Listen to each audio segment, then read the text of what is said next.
Kok nggak bisa? Nggak bisa ya? Pernah nggak kamu ngalamin hal seperti ini?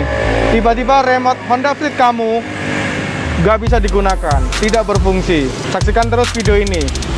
Kita bumper dulu.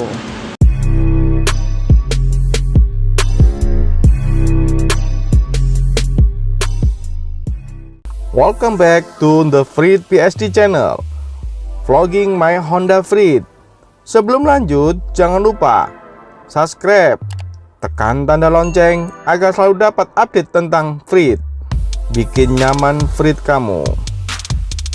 Ketika nggak bisa digunakan remote Honda Freed ini, kita masih bisa gunakan ini untuk membuka pintunya. Saya baru dari Alfa Midi. Ini harganya sekitar 21 ribuan. Kita ganti baterainya aja ya. Tipenya 2025. Ini sudah hampir 1,5 tahun.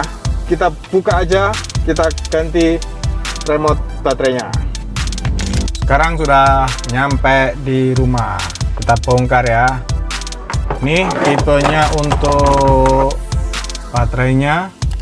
Mereknya bisa apapun, yang penting tipenya ini. Tipenya ini kelihatan nggak? 2025. Gunakan gunting aja lebih cepat. Ini tinggal seperti ini aja teman.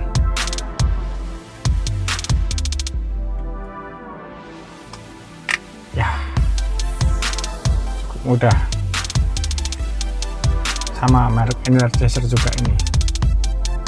Tinggal dilepas, yang plus berarti di atas. Nah,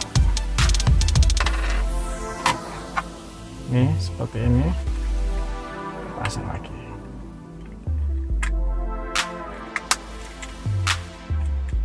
Oke, kembali normal. Kita coba. Oh, nyala.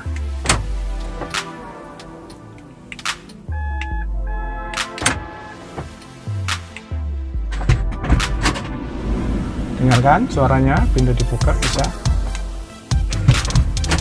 Itu caranya untuk mengganti baterai remote Honda Freed. Kalau suka dengan video ini, jangan lupa like, di share. Semoga video ini bermanfaat. Sukses selalu buat kamu. Bye.